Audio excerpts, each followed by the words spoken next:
What's the emergency? One of my most memorable calls is a time that I had been working late.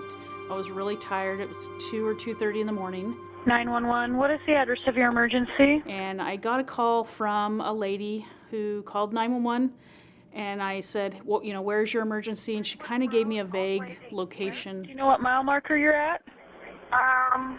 I'm not sure. I asked her what the emergency was, and she said, well, I don't know. What's going on? I'm not sure. Why are you calling 911? Pardon me? Why are you calling 911? What's the emergency? Okay, never mind. And I was a little bit irritated, but I tried to keep my calm, and I said, yes, you have to tell me, because I thought, here I am working this overtime, and I'm frustrated, and here now I've got somebody on the phone, and they won't tell me what's going on. You don't know why you called 911? Yes, I do. Okay, then why did you call? Okay. Do I have to say right now? Yes. Okay, then never mind. And that's when it clicked in my brain that maybe there's a reason why she can't tell me. Are you able to talk, or is there someone? No. Okay. Are you in danger? Yes. Okay. Has someone kidnapped you? Okay. I don't know. It turned out that she was on a date with someone, and they had given her something to drink, and she woke up, and the suspect was sexually assaulting her. And now they were in a vehicle driving along the road. She finally convinced him to let her use the phone, and she called 911. Does this person know you've called 911? No. Okay. Okay, then just pretend like you're talking to your friend, and I'll see if I can't get somebody to help you. At the time, I could tell that she had called 911 4 times, and all 4 times they had disconnected because she wouldn't tell them what was going on. I was a little bit humbled at that point that I finally got her on the line and was willing to ask her more questions. Are you in a truck? Yes. Okay. She was in a black pickup truck, extended cab. The suspect had some type of weapon. She couldn't really tell me what. And every so often he would get a little bit suspicious and say, who are you talking to? And she's like, it's my sister. So I had to kind of change up. It was really a challenging call. I was on the phone with her for a good 20 minutes. It's my sister. Just wanting to know. And why can't you talk? Are you afraid he's going to hurt you? Yes. Okay. Has he already hurt you tonight? Yes. Okay. I'm getting help your way. Just stay on the phone, okay? Okay. We finally get an officer behind her, and as he pulls up behind, he's waiting for a backup, but the car blacks out his lights and went to turn up into this rural area where there was, the officer said, hey, I'm going to have to pull him over or I'm going to lose him. Did he turn the lights off to the car? Yes. Okay. Yes, he turned off the lights. Okay, the officer can see you still, so don't worry, okay? Okay. So he pulls the car over, and you can immediately hear the officer in the background yelling, get out of the car, get out of the car. And she just starts bawling. Hey, I'm getting out. Get on your face now. Okay, I'm getting out. Do you understand me? Ma'am, are you okay? Do not move.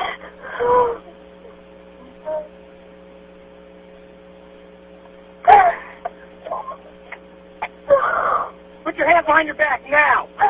The officer gets the suspect in custody, and she just kept saying, thank you so much, thank you so much. Are you there? Are you okay? The officer's got him in custody? It kind of taught me a lesson that day. Every minute that we are working in this job is important. Every call is important. This call specifically, I feel like I made a huge difference in her life. Had I not listened to her, that might have been her last chance to call 911 that night. And you just never know when that one person, that life-changing call is going to come in for someone.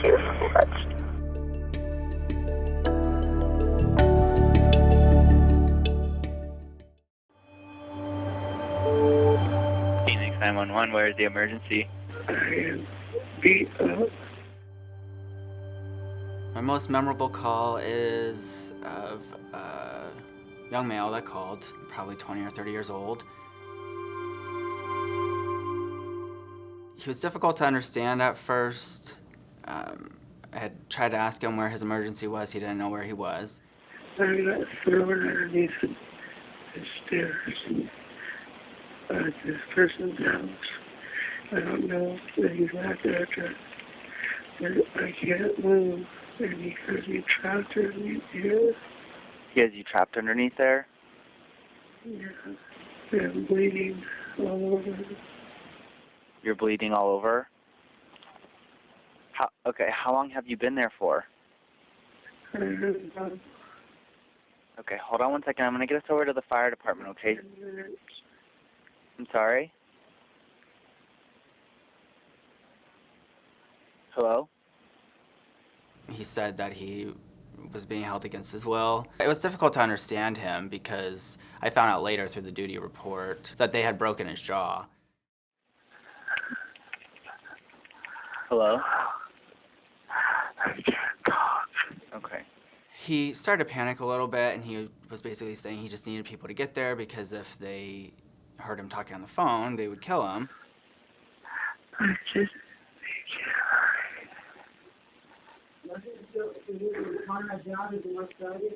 How many other people are in there?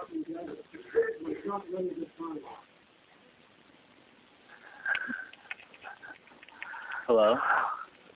I can't talk. Okay. So I entered a call-in for an unknown trouble, priority 1. Did he have any weapons? He has a couple guns. How long have you been there? For a couple of days. Probably the most important question was, do you remember anything about that would stick out to an aircraft? Because they called the aircraft up to come look for him. And outside, there's a white BMW and a white Infiniti. I'm adding all this information to the call. His phone was dying, which he had let me know ahead of time. He said that the guy was coming back. He said he's coming, and he needed to go. So I said, well, don't hang up the phone. Just leave it open. If you hang it up, I can't call him back. I don't have a phone. I don't have a phone. I swear to God, I swear to God, I swear to God, I was upstairs.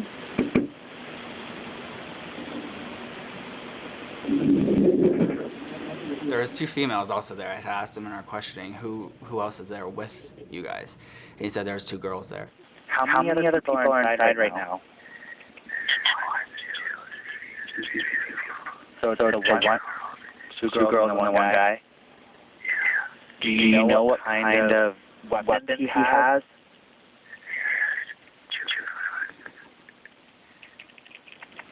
I'm knocking the door.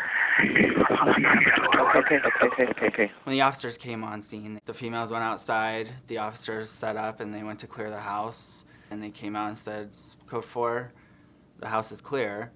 So I was kind of like, what do they mean the house is clear? Like, it's weird. So my boss that was listening at the time, she hops up and is like, he's in there somewhere. Like, we could hear him. When they gave the code 4, the house is clear, my heart sunk. I felt sick. I was like, what do you mean? Like, I was so confused because we knew what I was hearing.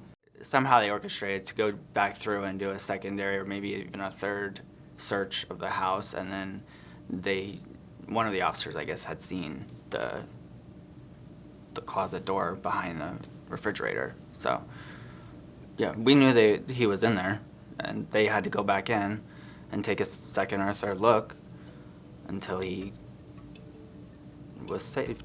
I think this incident says about communications that we don't just rely on technology, number one. I mean, it definitely is a great tool to help us.